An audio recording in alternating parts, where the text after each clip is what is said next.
Nunca me había importado que Laura saliera con sus amigas. No soy de esos que andan midiendo las copas que se toma su mujer o los minutos que tarda en volver de una cena. Pero aquella noche, algo fue distinto. Era viernes, eran las 2:37 de la madrugada y yo ya llevaba más de una hora despierto en la cama. No por insomnio, sino porque desde hacía rato se escuchaban risas en el portal. Risas apagadas, nerviosas, de esas que intentan ser discretas y acaban haciendo más ruido del normal. Me levanté, no por celos, sino porque me pareció raro. Vivimos en un tercero, y normalmente cuando Laura llega, se escucha la llave, la puerta, y luego sus tacones arrastrándose por el pasillo hasta quitarse los zapatos. Aquella vez no. Me asomé al mirilla y vi su abrigo. Estaba colgado en el perchero. Pero ella no entraba. La puerta seguía cerrada. Escuché algo más, una risa masculina. Muy clara. Y entonces lo supe, ella estaba al otro lado, justo del otro lado de la puerta, con alguien. Tardé unos segundos en reaccionar. Abrí la puerta de golpe. Y allí estaban. Ella, de espaldas a mí, con una copa de vino tinto en la mano, y un tipo más joven que yo, más alto, más sonriente. Ella giró la cabeza tan rápido que casi se le cae el vino. Él bajó la vista como un niño pillado robando en un supermercado. Yo no dije nada. Cerré la puerta de nuevo. Con suavidad. Me volví a la cama. Y no dormí. No bajé a la cocina esa mañana. No desayuné. Me quedé en la cama mirando al techo, escuchando cómo se abrían y cerraban los armarios mientras Laura se vestía. Ninguno de los dos dijo una palabra. A las 8:15 se fue al trabajo, o eso dijo mientras dejaba las llaves sobre la mesa del recibidor, aunque por primera vez en años no me deseó un buen día. Ni siquiera se giró. Solo se fue, como si no hubiese pasado nada, como si no me hubiera encontrado la noche anterior mirándola desde la puerta mientras se reía con un desconocido en el rellano de nuestra casa. Me quedé quieto, esperando sentir algo más que un vacío raro en el estómago, algo que no era tristeza ni rabia, sino algo más parecido a cuando sabes que te estás enfermando pero todavía no han aparecido los síntomas. No hice nada impulsivo. No la llamé. No llamé a nadie. No revisé su bolso, ni el correo, ni busqué nada en su ropa. No fui a su trabajo. No grité. No lloré. Me vestí, salí a dar una vuelta y acabé sentado en un banco del parque grande sin saber cómo había llegado ahí. Pensé durante horas en qué sentido tenía todo lo que había visto y si había alguna posibilidad de que lo estuviese malinterpretando. Pero no lo estaba. No tenía que escuchar más risas ni ver más copas para entender lo que estaba pasando. Ya no se trataba de pruebas, se trataba de una certeza que se instala en el cuerpo como una migraña. Lo sabes, no hace falta comprobarlo todo. Y sin embargo, aún así, hice algo que nunca pensé que haría, decidí seguirla. El martes siguiente me pedí el día libre en el trabajo. Sabía que ella salía a las 7:30 de la asesoría, y normalmente llegaba a casa a las 8:10, 8:15 como mucho. Aquella noche, sin embargo, me senté en el coche desde las 7. Lo aparqué a la vuelta de la esquina, lejos de la puerta principal, y esperé. A las 7:35 la vi salir. Caminaba rápido, como alguien que no quiere perder un tren.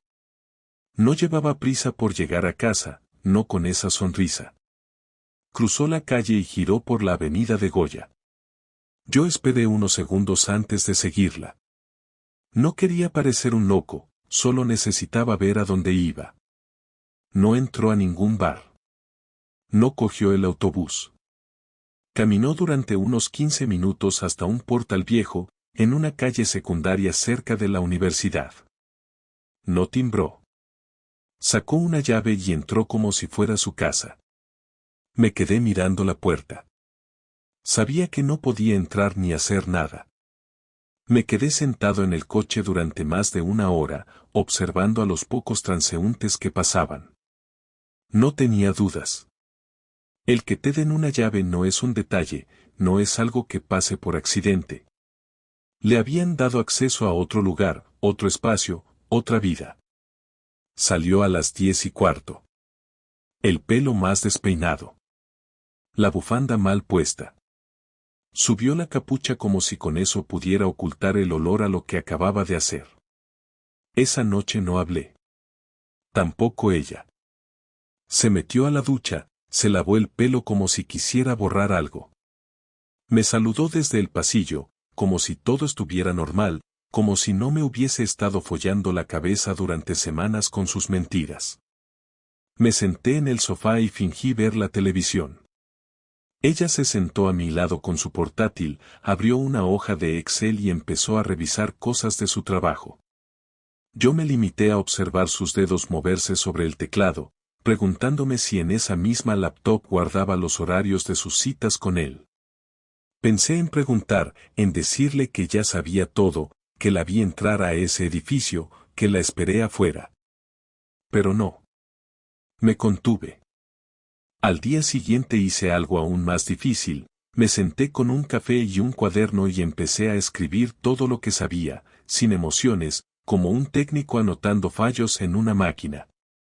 Anoté la fecha en la que comenzó a actuar raro, las noches en las que se duchaba 2 veces, las veces que dijo estar demasiado cansada para tener sexo, las excusas sobre reuniones que nunca se repetían, los turnos de trabajo que se alargaban sin lógica, las nuevas llaves que no explicaba, los cambios en su forma de vestirse y ese olor a perfume que no usaba desde hace años. Luego escribí la dirección del edificio donde la vi entrar. Y en la siguiente hoja, escribí algo más. ¿Y ahora qué coño haces, Sergio? No lo sabía. Pero por primera vez en semanas, había dejado de sentirme como un tonto. No soy una persona violenta, y nunca he levantado la mano contra nadie, pero esa noche estuve a punto de hacerlo. No porque me sintiera traicionado, sino por la forma en que Laura me miró cuando le pregunté dónde había estado. Era jueves, habían pasado 2 días desde que la seguí al edificio, y esa noche ella volvió a llegar tarde. Se quitó el abrigo y se dirigió a la cocina como si nada, tarareando una canción, como si tuviera todo bajo control, como si yo fuera invisible o peor, un mueble más en la casa. La observé durante varios minutos desde la puerta del pasillo, con los brazos cruzados y una presión en el pecho que me estaba quemando por dentro. Ella se sirvió una copa de vino, algo que nunca hacía entre semana, y se giró con esa sonrisa fingida que usaba últimamente. ¿Quieres una?, me preguntó. No respondí. Caminé hacia ella y me paré a menos de 1 metro. Le dije que necesitaba hablar con ella. Que era importante. Y por primera vez en semanas, noté una mínima tensión en su rostro. Como si hubiera entendido, de repente, que ya no me creía nada. La invité a sentarse en el salón. Apagué la tele. Cerré la puerta de la habitación. Me senté frente a ella, mirándola sin parpadear, sin rabia pero sin piedad tampoco. Le pregunté directamente si estaba viendo a alguien más. No hubo rodeos. Nada de rodear la conversación con tonterías sobre la rutina o el desgaste de la pareja. Solo quería una respuesta. Su reacción fue tan absurda que me dieron ganas de reír. Se rió. Soltó una risa seca, como de incredulidad, y me preguntó si estaba loco. Me dijo que últimamente estaba paranoico, que me inventaba cosas, que necesitaba hablar con alguien porque claramente estaba teniendo una crisis personal. Yo seguí mirándola. No moví un músculo. No parpadeé. Ella dejó la copa sobre la mesa y cruzó los brazos. ¿De dónde sacas eso?, me preguntó. Le dije que la había visto. Que el martes pasado la había seguido desde su trabajo y la había visto entrar a un edificio con una llave que no es de esta casa ni del garaje. Que la esperé afuera durante 2 horas y que la vi salir después de las 10. Que no tenía nada que explicar. Que no estaba buscando una excusa ni una disculpa. Solo quería saber si tenía la decencia de decir la verdad en mi cara. Se quedó callada varios segundos. Se le apagó la cara. No bajó la mirada, pero dejó de fingir. Ya no era la misma persona que fingía estar cansada, ni la que hablaba de su jefe inventando nombres. Era otra. Una que parecía más cansada que yo. Una que sabía que ya no tenía escapatoria. Me dijo que no me iba a mentir más. Que llevaba meses viéndose con alguien. Que no era nada serio, pero que la hacía sentir viva, que la escuchaba, que no la miraba como un accesorio doméstico. Que conmigo todo era rutina, que no hablábamos, que solo parecía importarme si la cena estaba hecha o si la factura del gas se había pagado. Me quedé en silencio. Me costaba más no gritar que aceptar lo que estaba oyendo. Pero no dije nada. Solo la miré. Ella siguió hablando. Me dijo que no lo planeó, que fue algo que se dio poco a poco, que empezó como una charla inocente en un curso de contabilidad, y que sin darse cuenta se encontró riéndose con él en la cafetería, compartiendo cosas, mirándolo de otra forma. Que una tarde, después del trabajo, fueron a tomar algo y pasó. Que no lo buscó, pero que tampoco lo evitó. Que no sabía cómo cortar, que no sabía cómo decírmelo, y que en el fondo pensaba que yo lo sabía desde hace tiempo. Me preguntó si quería saber quién era. Le dije que no. No porque no tuviera curiosidad, sino porque sabía que si le ponía nombre, iba a acabar yendo a buscarlo. No necesitaba más datos. No me interesaba su cara, ni su edad, ni su trabajo. Me bastaba con saber que existía. Le pregunté si seguía viéndolo. Me dijo que sí. Le pregunté si pensaba dejarlo. No respondió. Le pregunté si me seguía queriendo. Se quedó callada.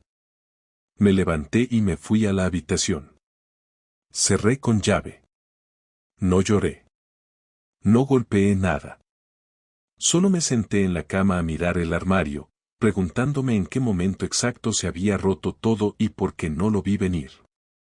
Al rato escuché cómo golpeaba suavemente la puerta. Me pidió que saliera, que habláramos. Le dije que ya no había nada que hablar. Que ya había dicho todo lo que tenía que decir. Me preguntó si la iba a echar de la casa. Le respondí que no. Que esa decisión la tenía que tomar ella. Que si tenía dignidad, haría las maletas esa misma noche. Que yo no iba a suplicarle que se quedara, ni le iba a montar escenas.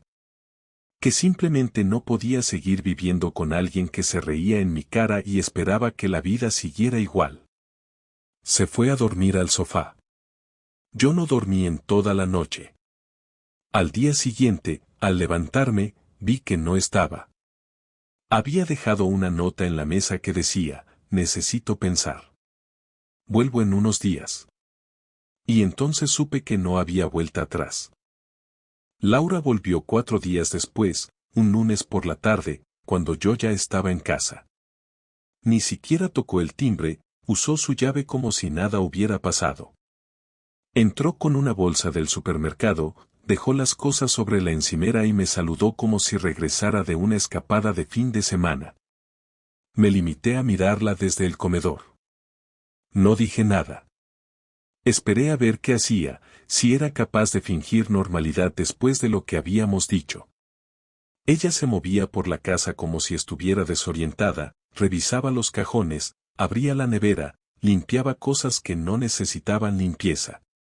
Luego se sentó en el sofá, encendió la televisión y se quedó en silencio durante 20 minutos, sin mirar la pantalla, sin dirigirme la palabra. Hasta que por fin habló. Me preguntó si había pensado algo. Le dije que sí, pero que no iba a compartirlo con ella en ese momento. Me preguntó si quería que se fuera. Le respondí que eso también era decisión suya, pero que no pensaba seguir comportándome como un marido. Esa noche, mientras ella dormía en la habitación y yo en el sofá, empecé a organizar mi propia respuesta. No pensaba gritarle, ni pelear, ni ponerme a destrozar cosas, pero tampoco me iba a quedar de brazos cruzados. Había algo que ella no sabía, y era que desde hacía años llevábamos un registro compartido de nuestros gastos, ingresos y cuentas bancarias. Yo me ocupaba de casi todo, y Laura apenas revisaba los extractos que le llegaban al correo. Durante la semana, comencé a transferir pequeñas cantidades a una cuenta nueva, abierta con antelación, a nombre de mi primo, que me debía un par de favores desde hace tiempo. Nada sospechoso, nada que activara alarmas.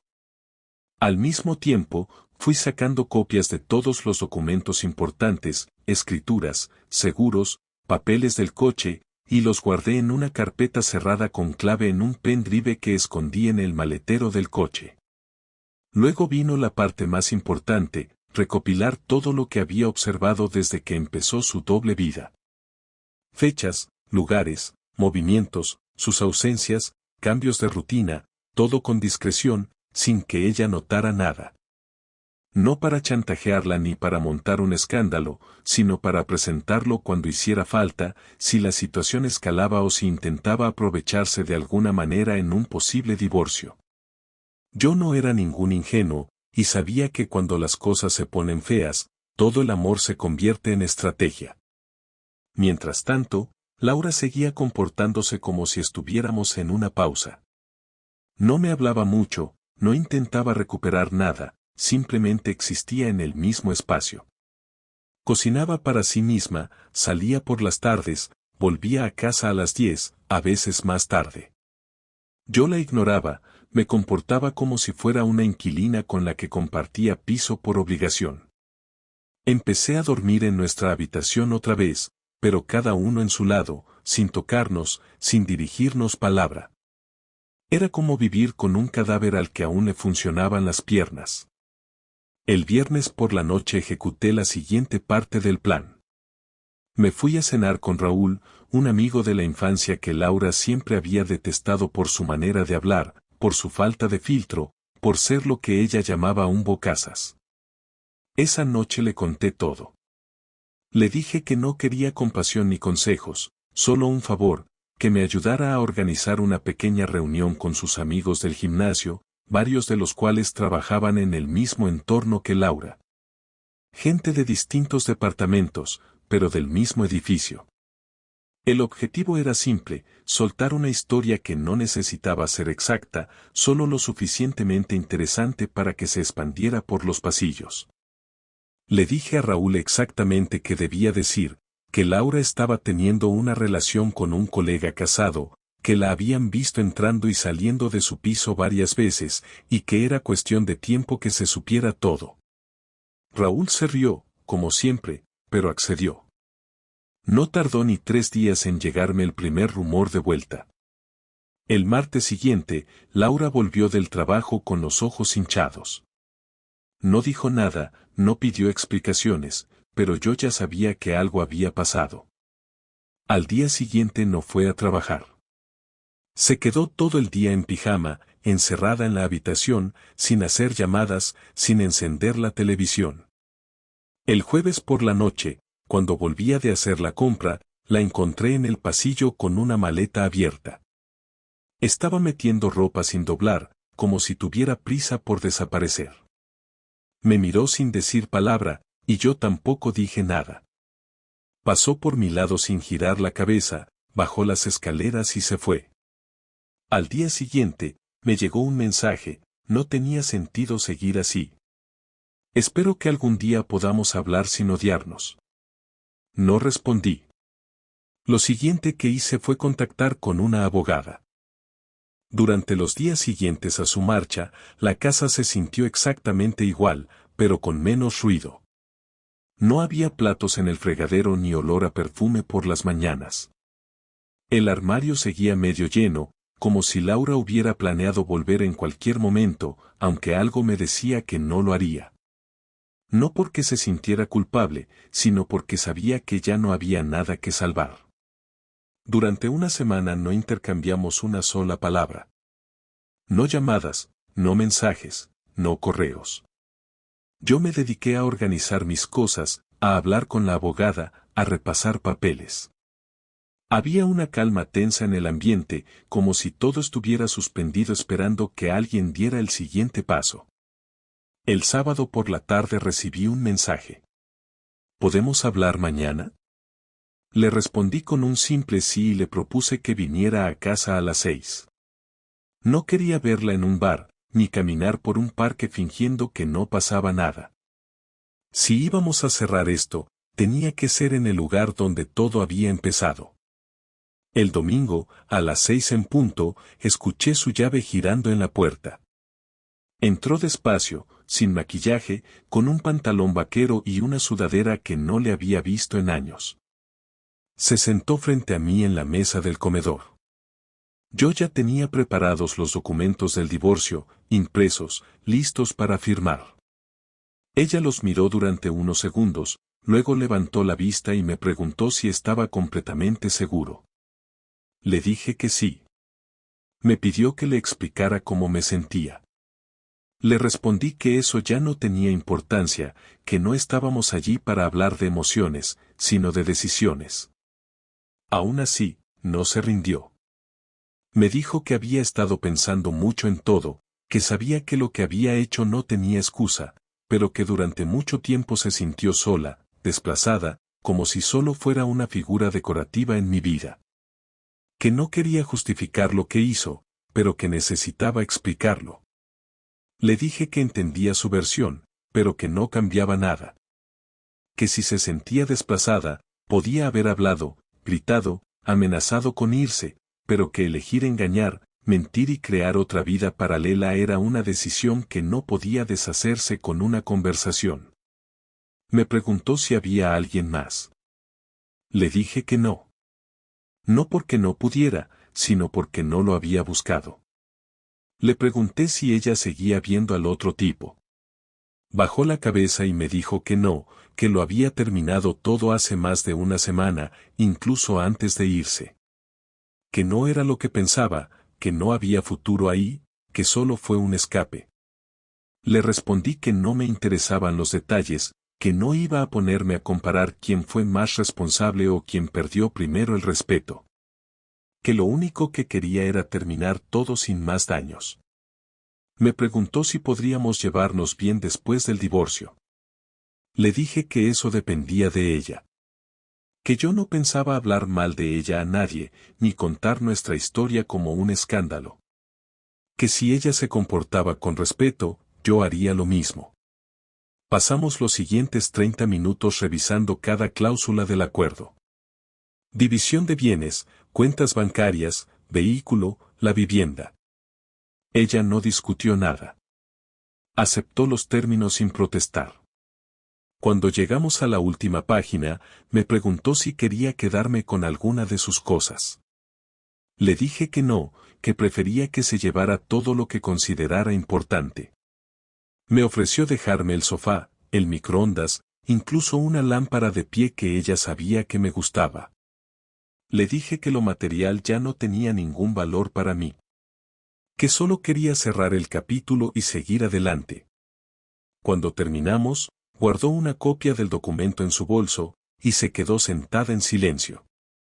Pasaron varios minutos antes de que dijera algo más.